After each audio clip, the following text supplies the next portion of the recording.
Saudações aos telespectadores da TV AD Mossoró. Estamos em mais um programa Dinâmica do Direito. Aqui nos estúdios, a honra de ter o Dr. Rodrigo Carvalho, ele que é conselheiro da Subseccional de Mossoró, para falar sobre as recentes alterações no Estatuto da Advocacia. Então não sai daí, voltamos já.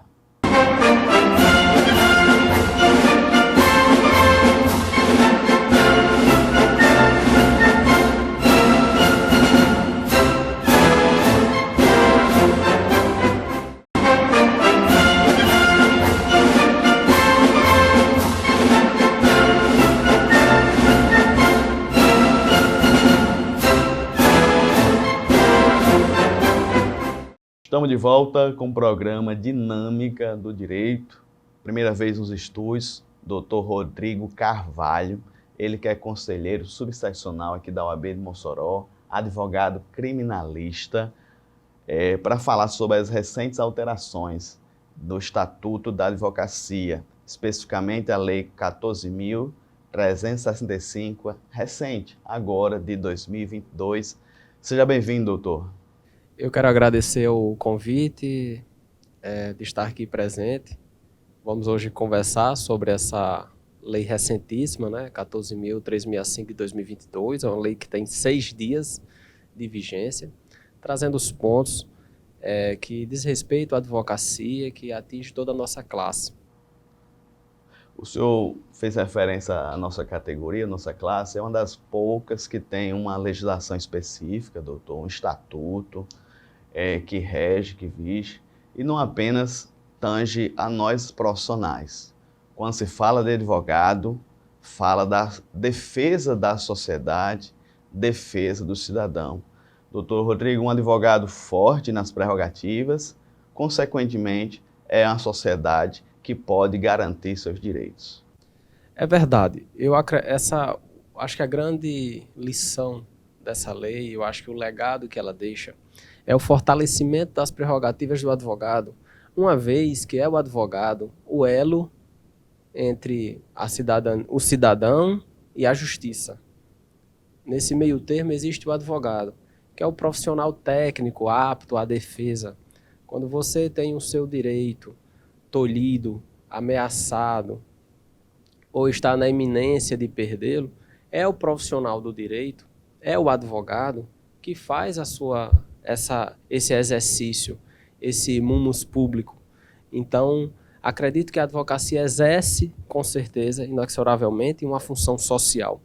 E o fortalecimento dessas prerrogativas, além de fortalecer a nossa classe, fortalece, consequentemente, também a sociedade. O advogado mais forte, com suas prerrogativas asseguradas, é com certeza uma sociedade com os seus direitos mais aplicados, seus direitos verdadeiramente assegurados. Doutor Rodrigo Carvalho, vamos já tentar adentrar, são muitos pontos. Se a gente não avançar, pode ser que nós ficamos, porventura, deixando pontos importantíssimos. Uma das colocações dessa nova legislação, dessas alterações ao Estatuto, é a possibilidade de atividades de advogados e advogadas em atuação em processo administrativo e em processo legislativo na produção de normas. Eu fico pensando, assim, essas questões que eu trouxe aqui, que eu vou trazer para Vossa Excelência, foi do lado do próprio site da OAB. Mas eu pergunto, isso já não era assim? Por que precisou de uma lei afirmar que é a atividade da advocacia em processo administrativo, legislativo? Porque já não era assim? Era qualquer bacharel de direito? Como é que funcionava antes? Na verdade, bem ao início da lei, ela traz traz essa segurança jurídica, e eu acho que traz um aspecto, abre a dimensão da postura do advogado, quando ele traz o exercício do advogado em instituições públicas.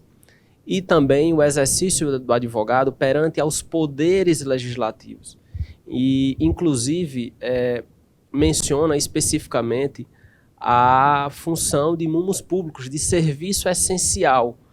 Então, eu acredito que essa implementação, o legislador assim impôs, para dar uma norma programática Na verdade, é uma norma que assegura uma situação que já existia, mas que dá, com certeza, uma segurança jurídica à nossa atuação, um reconhecimento à nossa importância perante as questões de direito público, seja ela direito administrativo, seja ela perante aos três poderes. Assim, eu ainda quero avançar um pouquinho. Então, antes da lei, qualquer bacharel em direito poderia prestar esse tipo de assessoria, que processo legislativo, por exemplo, perante os gabinetes. Será que na prática, doutor, não vai ser desrespeitada essa legislação? Nós temos, por exemplo, processo legislativo, nós temos câmaras municipais espalhadas pelo Brasil inteiro. Eu estou com receio de que, por mais que tenha um avanço legislativo, que na prática, doutor Rodrigo, isso aqui seja desrespeitado. Na verdade, a lei, como bem falei ao início, ela é uma lei de 6 dias. Na verdade, a gente tem poucas críticas sobre ela, até pelo seu curto espaço de tempo. Evidentemente que os aspectos práticos, algumas situações serem desrespeitados, algumas situações serem preteridos, é algo que pode acontecer. No entanto, o objetivo, a mens lege, a mensagem dos legisladores, o objetivo crucial é trazer um fortalecimento, um reconhecimento de uma atividade que já existe. É trazer esse viés. Agora, evidentemente que tem as suas deturpações, mas se assim acontecer, o direito vai tolher os que assim o fizerem. Pronto, outra questão que a OAB colocou no site dela, mais ou menos assim. Consultoria e assessoria jurídica podem ser exercidas de modo verbal ou escrito, independente de ortógrafo mandado ou formulação de contrato de honorários. Doutor, até onde eu me lembro, eu não precisava de contrato, mostrar o contrato, mostrar a procuração especificamente em muitos setores públicos e privados. Isso foi um avanço? Foi necessário colocar em pauta, consignar numa lei algo que já acontecia? Ou como é que o senhor vê essa alteração? Esse aspecto legal imposto, né, nessa nova lei, ele traz algumas críticas, alguns critérios que a gente precisa de reflexão. Evidentemente, alguns setores da advocacia se regem pelo formalismo, pelos pactos, pelos contratos. No entanto, alguns segmentos da advocacia exigem, às vezes, informalidades. Nós não podemos ignorar essa realidade. E, por exemplo, às vezes a advocacia criminal, por via das vezes, às vezes pelo imediatismo, você não consegue reger ali, você não consegue elaborar com rapidez, precisão, em flagrantes, um contrato de honorários. Porque se você assim o fizer, você às vezes até pode preterir o direito do seu cliente. E esse artigo, ele traz esse viés de segurança em dizer que os contratos, que na verdade os pactos, os contratos podem ser verbais, né? Evidentemente também, às vezes acontece situações e vamos a outros aspectos, às vezes questões de Receita Federal, em que o advogado pode justificar uma contratação verbal. Eu falo isso sem nenhum contexto político, mas trazendo apenas o fato. O deputado federal Flávio Bolsonaro, ao comprar uma residência de 6 milhões, ele justificou que 3 milhões e 100 mil reais foi proveniente de um contrato verbal de advocacia para justificar esse valor. Evidentemente que a crítica é muito forte sobre esse artigo, em cima desse viés, mas ao mesmo tempo a mensagem é nobre de trazer, por vezes, para alguns segmentos da advocacia, pela sua imediatidade, pela sua rapidez, um aspecto jurídico, uma proteção jurídica àquele profissional que às vezes não, pela rapidez do ato, não consegue ali redigir um contrato. E trazer que, quantas vezes a gente presta, às vezes, orientações, consultorias verdadeiras, que as orientações nada mais são do que consultorias jurídicas sem contrato algum, e às vezes, por vezes, recebemos. Né? A gente não pode também se apegar sempre ao formalismo, apesar de nos dar uma maior segurança, Mas, por vezes, acontece, né? Acredito que a advocacia como um todo, na minha, acho que doutor, às vezes, não é o que nós queremos, mas, por vezes, acontece em decorrente dos fatos na prática. Acredito, doutor, assim, realmente pode ser um avanço esse ponto específico, sobretudo para os colegas criminalistas. O senhor falou de flagrante, mas muitas vezes para chegar até na cadeia pública ou mesmo no presídio, às vezes tem uns entraves burocráticos, questão de horário, e para peticionar os plantões judiciários, final de semana, por exemplo, realmente seria muito positivo, vai ser muito positivo. Não precisa, a procuração também, doutor, o senhor falou de contratos, mas a procuração Na também. verdade, assim, diga-se de passagem, só fazendo um adentro aqui, na verdade, nós estamos falando de questões excepcionalíssimas, nós estamos falando de uma exceção. Via de regra, lógico que a gente sempre, até para uma segurança financeira, profissional do advogado, a gente sempre traz um contrato. Mas, evidentemente, que sejamos sinceros e reconheçamos a prática, que por vezes você não consegue proceder com esses formalismos diante da rapidez desses atos. Então, eu acho que ele traz, traz uma garantia para o advogado, fortalecendo uma eventual discussão à frente sobre honorários advocatícios. Nós passamos, doutor, assim, eu vou sair um pouquinho da pauta proposta, nós passamos por uma crise sanitária muito forte. Inclusive, eu escutei reclamações, na época da campanha da OAB, que eu participei numa chapa, né, desse setor, a dificuldade que foi de chegar até os clientes, seja para tirar um esclarecimento, seja para colher uma assinatura de uma procuração, a dificuldade que era. O senhor passou algum tipo de situação difícil nesse sentido, doutor? Assim, restringir o acesso de Vossa Excelência a uma cadeia, a uma delegacia, ao mesmo um presídio? Como é que foi a questão nesses poucos minutos agora? Na verdade, a pandemia ela trouxe reflexões, mudanças drásticas na advocacia. A advocacia passa por um sistema de virtualização, né, doutor, de um avanço quanto a essas questões. No entanto, na minha advocacia, na minha prática, eu não tenho assim maiores problemas com repartições, com delegacias, com penitenciárias. Nossas prerrogativas são reconhecidas.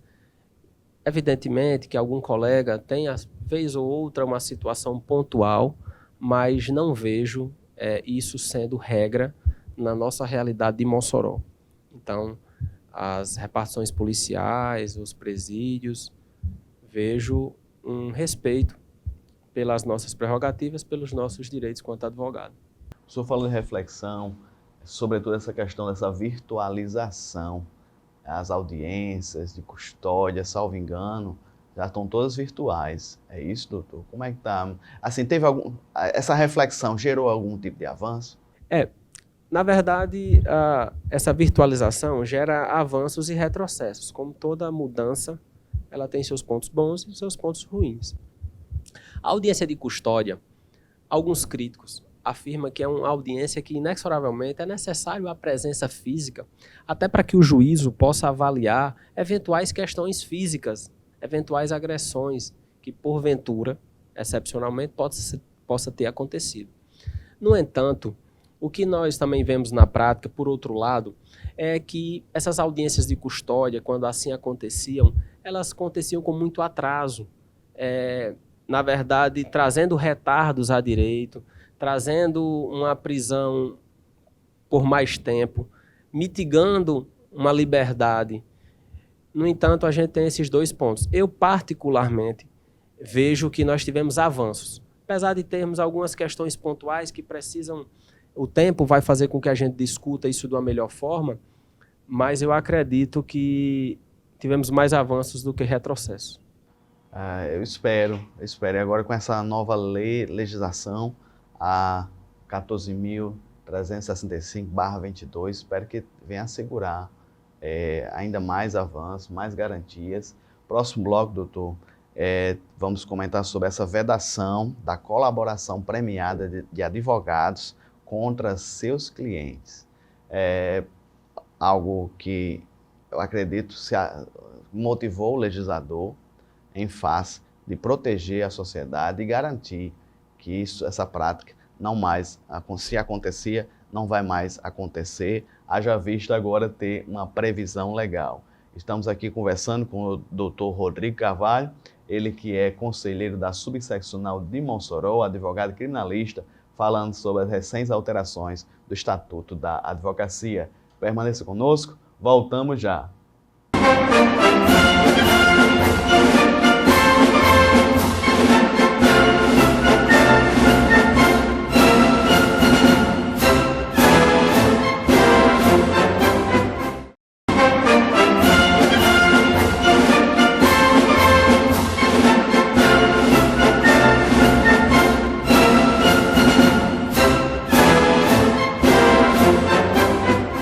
Estamos de volta ao programa Dinâmica do Direito dessa semana. Está comentando sobre as recentes alterações do Estatuto da Advocacia, a Lei 14.365 de 2022, algo bem recente, menos de uma semana. Estamos aqui com o conselheiro da Subseccional, o Dr. Rodrigo Carvalho, falando sobre a mesma. E já vamos, doutor, avançando aqui na nossa pauta. A questão que eu coloquei para o senhor no próximo bloco, a nossa chamada, que essa lei teria vedado a colaboração premiada, né, a participação de advogado em delação premiada contra um dos seus clientes. Mas eu reflito aqui, doutor, a questão o sigilo profissional, que já vinha garantido no Estatuto mesmo, em outras legislações, em outras decisões. Doutor, foi necessário mesmo essa lei consignar isso? Eu acho bem estranho. Acho que um profissional participar de uma delação contra um cliente fere a ética, fere a moral da advocacia, já antes. Essa mudança, essa aplicação, né, legislativa, na verdade, ela já era garantida por outros instrumentos, né? O sigilo profissional é algo que a gente aprende até mesmo antes de ser advogado, em faculdade. E ela vem a fortalecer essa questão especificamente sobre a delação premiada. Evidentemente que a quebra de sigilo profissional pode caracterizar um tipo penal, né, como também o patrocínio infiel. Então, ela traz uma vedação expressa, mais categórica, né, que o advogado que possui informações privilegiadas pela sua atuação profissional, não possa se valer desse conhecimento, dessa ciência, desses fatos, para prejudicar aquela pessoa que um dia defendeu. Então, de certa maneira, é algo que já era vedado, no entanto, a gente tem algo mais específico, a gente tem algo mais minucioso no que tange a questão das colaborações premiadas, que, por vezes, na verdade, também é uma lei recente que traz um aspecto muito grande, e eu acho que esse artigo busca mostrar que o advogado expressamente não pode trazer as informações do seu cliente, daquela pessoa que assim já assistiu. Doutor, a questão de desvio de conduta, né? O magistrado tem o Conselho Nacional de Justiça, o Ministério Público tem algo equivalente também. A nova lei teria assegurado a competência exclusiva da OAB para fiscalizar o pleno exercício profissional, inclusive a questão de honorários. Na prática, doutor, o que seria isso, essa alteração? Essa alteração, ela traz, na verdade, é um dos grandes passos quando nós falamos, como o doutor Nazuelo bem falou, quem pune o advogado, de fato, é a OAB. E essa é a grande mensagem que fica. Porque nós percebemos, em algumas repartições públicas,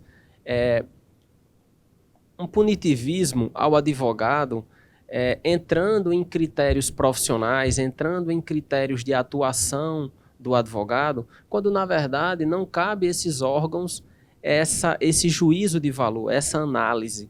E esse artigo traz para a OAB, fortalece a nossa classe, dizendo que uma eventual infração ética disciplinar será apurado pela nossa classe, pelo nosso Tribunal de Ética.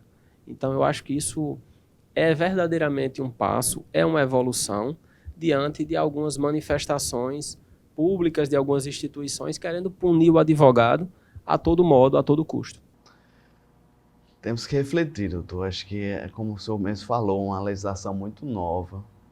Devemos refletir sobre cada ponto desse. Eu já, assim, o que chega no escritório, doutor, de clientes reclamando, de colegas advogados. Já vi casos de avançar num apenas 30%, que é o mais comum, 20%. Já vi casos de colegas com algum ardil colocar 100% da causa, 100% da indenização, 100% do alvará na sua conta e não repassa nada para os clientes. Inclusive alguns dizendo, eu fui na OAB e fiz uma representação e nada aconteceu com ele. Assim, o dinâmico do direito aqui, o nosso ponto forte é que nós não estamos ligando à ordem. Nós trazemos a ordem, trazemos representantes, mas esse trazer para o guarda-chuva da ordem também, apenas, exclusivamente, essa problemática, não pode forçar, não pode a questão do corporativismo, doutor, em face dos maus profissionais. Não estou falando dos bons profissionais. O bom profissional da advocacia, o bom advogado, o ético, correto, não vai se preocupar com questão de honorários, como falou aqui, porque ele age corretamente. Mas trazer essa exclusividade para a ordem não pode proteger os maus profissionais? Eu acredito que, na verdade, quem deve punir o advogado é a nossa instituição de classe. Uma vez que eu acho que é o advogado que conhece as angústias, os desafios, as dificuldades da advocacia, somos nós. A partir do instante que a gente renuncia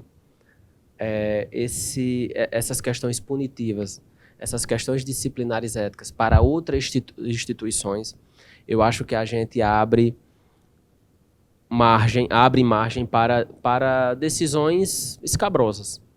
E acredito também que a OAB é quem melhor avalia a condição, as questões inerentes à advocacia. Não consigo enxergar de outra forma.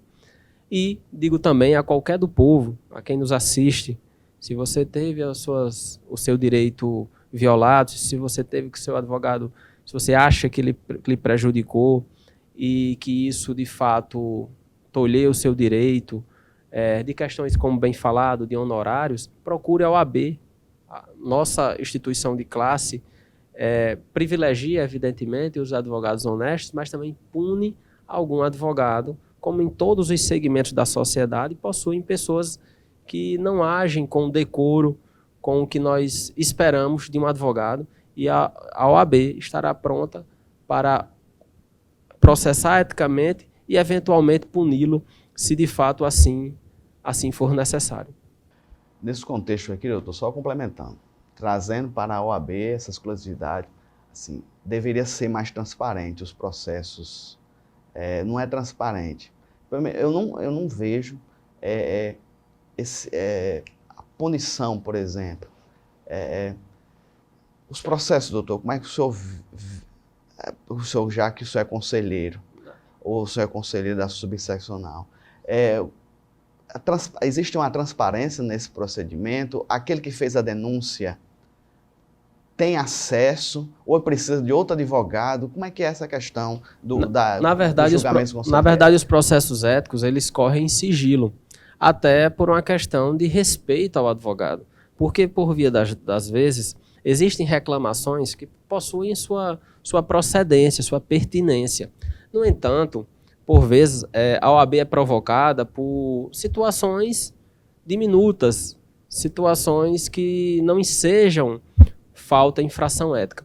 E a partir do instante que você publiciza um processo ético disciplinar de uma situação que você não possui nenhum fato, nenhuma infração ética, você malfere o nome, a imagem tão importante do advogado nessas questões.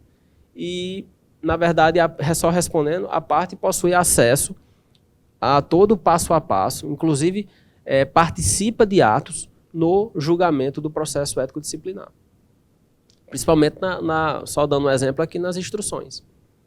Na audiência, na instrução, a parte que se sentiu lesado pelo aquele profissional, ele pode participar e trazer a sua manifestação de forma oral, pode sustentar o seu ponto de vista, assim como o advogado também o faz. Perfeito. Se ele ficar insatisfeito com o resultado, existem recursos, doutor? Existem recursos para a nossa...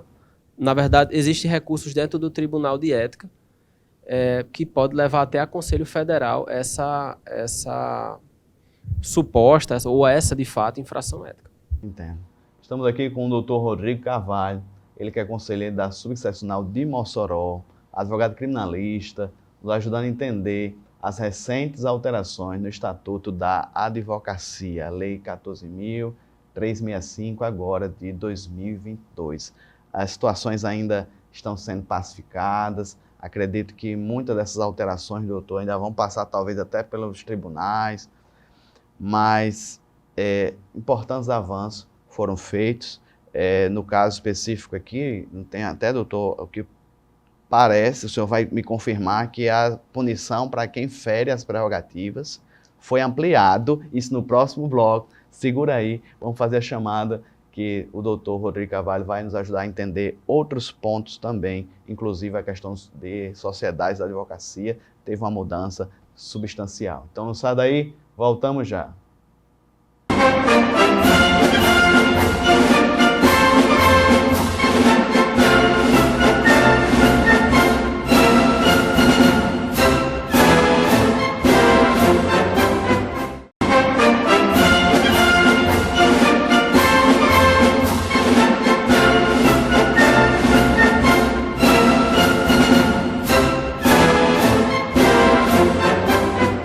Estamos de volta com o programa Dinâmica do Direito, aqui conversando com o doutor Rodrigo Carvalho, ele que é conselheiro da Subseccional de Mossoró, nos ajudando a entender a questão das recentes alterações do Estatuto da Advocacia.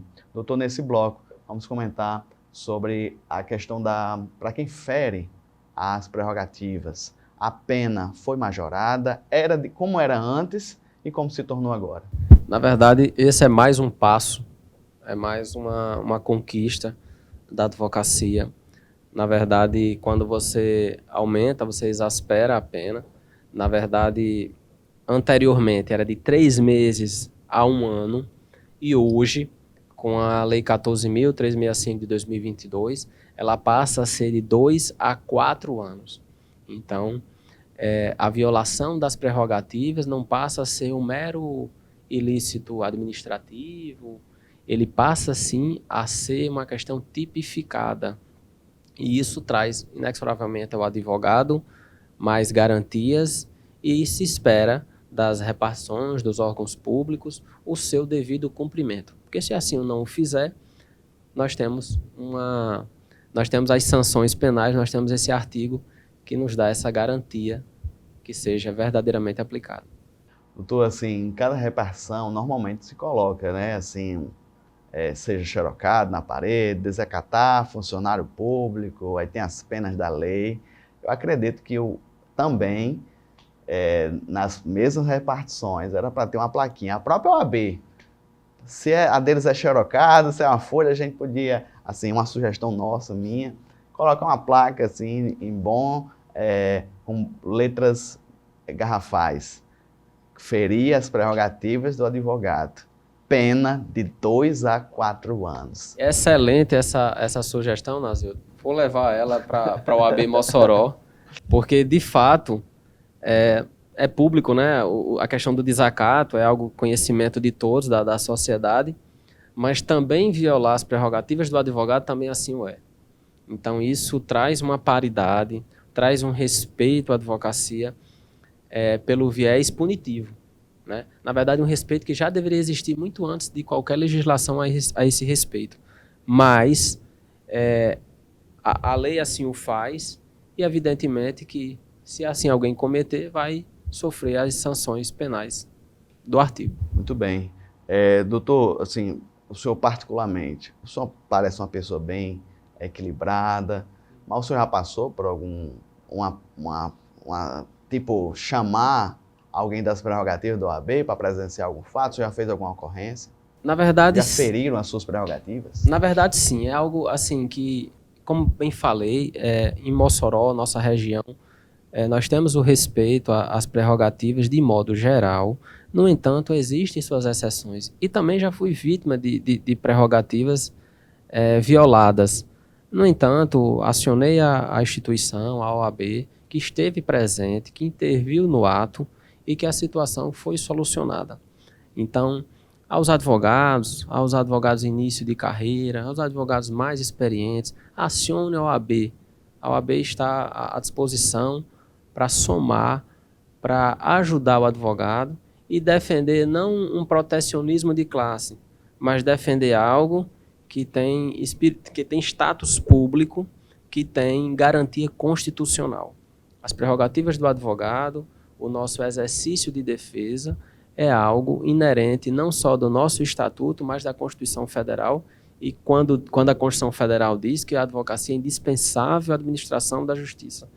Então, esse é o respeito que a Carta Maior traz à nossa profissão. Doutor Rodrigo, a nova legislação assegurou agora o pagamento de honorários de acordo com o previsto no Código de Processo Civil. Eu acredito que, especificamente, conforme a decisão do STJ. Como é que era antes, doutor? Assim, não tinha critérios? Não tem critérios para o magistrado deferir, se for a questão de sucumbenciais, por exemplo? Só pegar um caso prático, um colega lá em Natal, eu ia fazer uma sustentação oral, naquela época era presencial, a gente tinha que ir, o colega do lado esperando, e ele me confidenciou, olha, uma causa de 4 milhões, ganhei a causa para o meu cliente, do banco tal, e no caso o magistrado me deu apenas 10 mil reais de sucumbência. Ele estava recorrendo, foi ele mesmo recorrendo para a decisão do magistrado ACO, né? Eu não sei nem qual era a comarca do interior que tinha feito aquilo. Esses exemplos servem como base, doutor, para ilustrar? Na verdade, esse tema é um tema super polêmico que gera bastante discussões. Esse artigo na atual legislação, ele reforça o que o STJ já decidiu recentemente. Porque, na verdade, os honorários equitativos, ele seria para aquelas causas que não têm um valor de causa ou que o valor da causa seria tão irrisório que a fixação seria algo diminutivo para o advogado. No entanto, os tribunais pátrios, de maneira ampla, começou a entrar no viés das causas de grande valor, né, intervindo diretamente na fixação desses honorários. Por via de regra, o STJ recentemente pacificou essa questão, trazendo que deve cumprir as normas do CPC, e a lei fortalece essa questão não pelo um viés jurisprudencial, pelo um viés de precedente, mas pelo viés legal, dando ao advogado mais segurança jurídica à fixação dos seus honorários. Então, no caso, para a nossa categoria melhorou, ficou mais claro. Na verdade, para a nossa categoria melhorou sim, porque nós antes éramos vítimas, na verdade, podemos assim dizer, de interpretações isoladas de algumas autoridades judiciárias. E hoje nós temos uma garantia legal. Não é uma garantia jurisprudencial, não é um precedente. É algo Perfeito. Legal, é algo disposto em lei. Perfeito. Doutor Rodrigo, a OAB disponibilizou no site, afirmou que, no caso, amplia o direito à sustentação oral de advogados e advogadas. Em que sentido, doutor? Em quais circunstâncias? Esse ponto, essa alteração legislativa sobre a sustentação oral, traz um grande passo para a advocacia a partir do instante que a sustentação é tão importante. Eu acho que é um momento sublime da defesa, na defesa dos direitos de seus assistidos.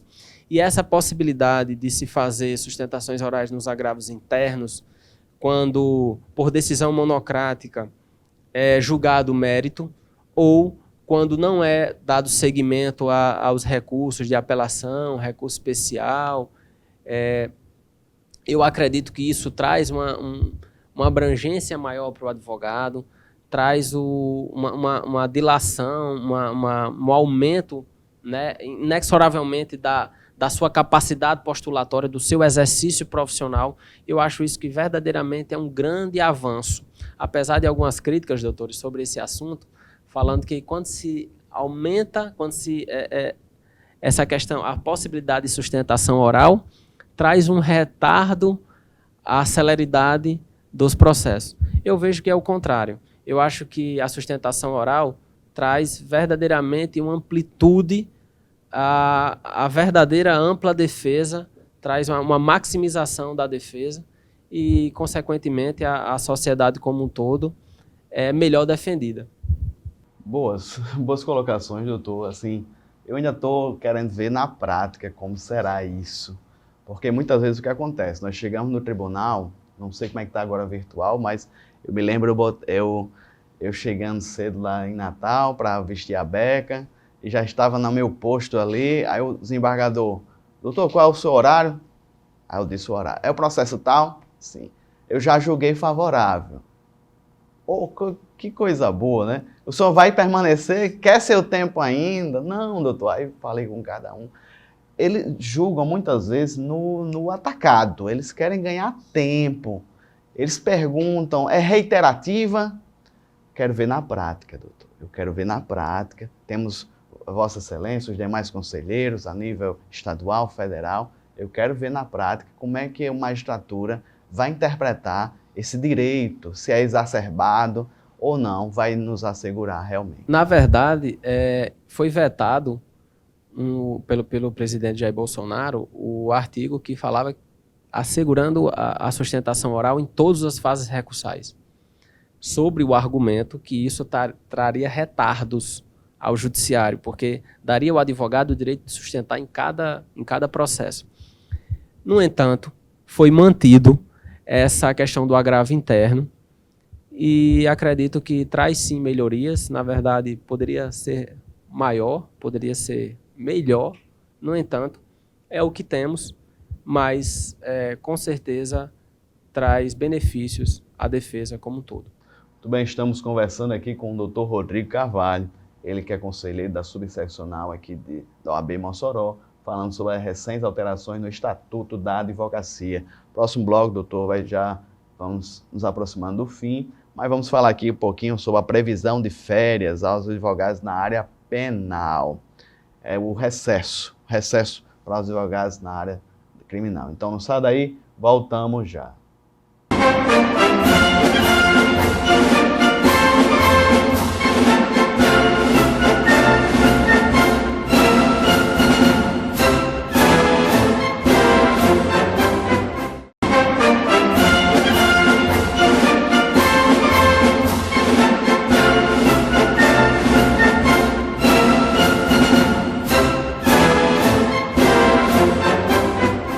Estamos de volta com o programa Dinâmica do Direito. Na verdade, o último bloco da nossa conversa aqui com o Dr. Rodrigo Carvalho, ele que é advogado criminalista, é conselheiro da subseccional da OAB, falando aqui sobre a questão das recentes alterações no Estatuto da Advocacia.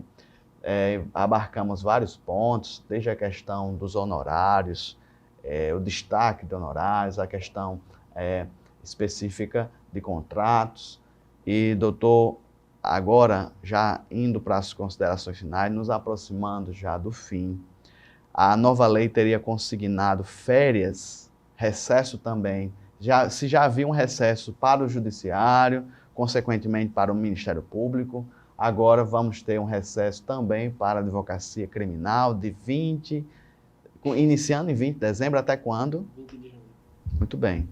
Vamos lá. Esse assunto, na verdade, é uma situação que não se aplica muito na prática. E eu vou explicar o porquê. Muito bem. A intenção do legislador é muito louvável quando coloca para o advogado criminal, que eu particularmente tenho 9 anos de advocacia, não me recordo desses 9 anos ter tirado mais que 10 dias de recesso, assim, parado 10 dias. Não me recordo. Eu sempre comparo que a advocacia criminal é como se fosse um médico de UTI. em plantão contínuo, né? O médico de UTI, quando ele sai do plantão dele, ele está de folga, e o advogado criminal não. Quando você luta com o segundo maior direito, depois da vida, que é a liberdade, ele às vezes tolhe até a sua própria liberdade. Nós temos essa... E o artigo, quando fala sobre essa questão das férias para o advogado criminal, do dia 20 de dezembro a 20 de janeiro, ele excepcionaliza as questões de réu preso. Então, situações de réu preso não está adstrita a essas férias forenses. Não só também a questão de réu preso, como os casos em que envolve Lei Maria da Penha também. Então, e salvo também as questões urgentes. Então, em termos práticos, ficou no campo das ideias e não veio para o campo da prática. No entanto, evidentemente, por uma questão profissional, às vezes você está com demandas que não sejam, que são réus soltos, evidentemente, você terá alguns dias ali, mas na prática isso não... Nós continuamos sem as férias forenses. Muito bem. Ossos do ofício, é de quem se compromete, de quem é vocacionado a atuar na advocacia criminal. Nós temos suas alegrias, mas temos algumas angústias e nós não temos verdadeiramente férias forenses. Aí é algo que não existe para a advocacia criminal. A advocacia, doutor Rodrigo, é uma chamada, é uma missão. Assim como um sacerdote, sim, que ele não tem, por mais que ele tire a batina ou seus itens religiosos, a roupa, né? Mas a chamada que ele tem depende disso. O advogado pode tirar o paletó, pode estar no supermercado fazendo suas compras, aí chega, opa, doutor, o senhor está aqui, como é que está meu processo? Se recorreu, se não recorreu, se vai voltar, se não voltou. Então, a advocacia tem esses ossos do nosso ofício. Eu fico, assim, vê-lo aqui nos estúdios dá 2 sentimentos para mim. Primeiro que eu sou um pouco mais velho e me sinto mais velho porque eu vi o senhor no fórum, ali no juizado especial, atuando de maneira muito correta, com todos os detalhes. Então me sinto um pouco velho, né? Que os anos se passaram. O senhor falou aqui, já tem 9 anos só de advocacia, então me sinto um pouco mais velho, mas ao mesmo tempo fico feliz de ver o senhor com tanta competência, com tanta ousadia, chegar com temas difíceis, porque é uma legislação bem atual, muito daqui está sendo discutido, debatido. Eu tenho algumas críticas pontuais aqui à legislação, sei que vai ter avanços, mas no tocante especificamente a essa lei, o senhor acha que o resultado foi positivo, né? O senhor acredita que o impacto para a advocacia como um todo vai ser de fortalecimento? Eu acredito que, como disse ao início, toda mudança ela tem seus benefícios e seus malefícios. Mas evidentemente que essa lei ela traz, em sua grande maioria, avanços à advocacia. As nossas prerrogativas cada vez mais, na verdade, as nossas prerrogativas mais asseguradas, mais garantidas. Eu acho que a advocacia como um todo cresce e melhora nas suas atuações, no seu aspecto profissional. Eu acredito que de maneira ampla, é evidente, nós temos algumas situações que temos críticas também. É um tema recente, é uma lei de 6 dias, a data de hoje, mas que o tempo trará esses desafios, mas é necessário sim, principalmente a exasperação da pena quanto às prerrogativas, o aumento, né, essa dilação da sustentação oral para os agravos internos. Eu acho que isso são o reconhecimento da advocacia como mundos públicos nos processos administrativos, na atuação perante aos três poderes, nas questões legislativas, eu acho que isso traz mais amplitude, traz uma gama maior de atuação para o advogado no seu exercício. Doutor Rodrigo Carvalho, essa semana uma discussãozinha no grupo do WhatsApp, uns rindo, outros brincando, que no podcast o colega teria falado, olha, tem água num copo de vidro para o promotor, o juiz, trazem na bandeja para eles e para o advogado um copinho de plástico, doutor. Isso aí é verdade, doutor? Acontece? Na verdade, assim, eu acho que certamente deve ter sido algo muito pontual, mas como digo, aqui em Mossoró, na regra, na grande maioria dos casos, o respeito é algo inerente a todos. Inclusive, a Lei 14.000, ela traz que deve dispensar o respeito condizente ao profissional, não só os membros do Judiciário, como os membros também do Ministério Público, das repartições públicas. Então, a Lei 14.365, ele traz essa abrangência quanto a todas as repartições públicas, no zelo, no respeito à atividade do advogado, à atividade profissional. E dicas de passagem, só fazendo aqui um adendo, saindo um pouco, a gente falou muito de estatuto, mas a Lei 14.000, ela versa sobre o Estatuto da Advocacia, ela traz alterações substanciais, são as maiores, mas também traz alterações no Código de Processo Penal e também traz alterações no Código de Processo Civil. Então, é uma lei que tem uma força, é uma lei que traz uma mudança significativa no direito geral como um todo. É bem verdade que não daria, doutor, para abarcar todos os pontos. Ficou de fora aqui, inclusive, a questão das sociedades de advogados, mas fica provavelmente para outro episódio, para outro momento. Doutor Rodrigo Carvalho, eu considero Vossa Excelência uma referência aqui no direito criminal, os criminalistas da nossa cidade. Eu fico feliz, Vossa Excelência, ter aceitado o convite de ter vindo aqui e nos honrado com seus conhecimentos, com a sua postura de apontar, de esclarecer a comunidade jurídica e todos que nos assistem. Em nome da TV AD, em nome do pessoal de casa, o meu muito obrigado e fica aberto às suas considerações. Quero agradecer ao convite da TV AD, dizer que a gente está à disposição, agradecer a atenção de todos os telespectadores que aqui nos assistiram e dizer ao advogado que seja um ferrenho lutador das suas prerrogativas. Elas são conquistadas às duras penas, há processos legislativos como esse atual de 6 dias, mas que está em tramitação desde 2020.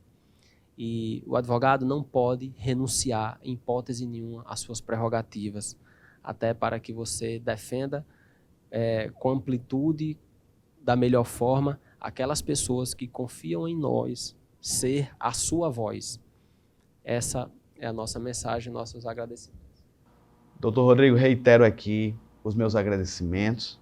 Esse foi o programa Dinâmica do Direito dessa semana, no caso a Lei 14.365 de 2022, que alterou o Estatuto da Advocacia de maneira sensível e no tocante à sustentação oral, prerrogativas, agravou a pena para quem ferir essas prerrogativas. Então, importantes conquistas. Permaneça com os cultos, com os eventos e até o próximo Dinâmica do Direito, com alterações legislativas e também pessoas do naipe da qualidade aqui, Dr. Rodrigo Carvalho. Que Deus abençoe a todos.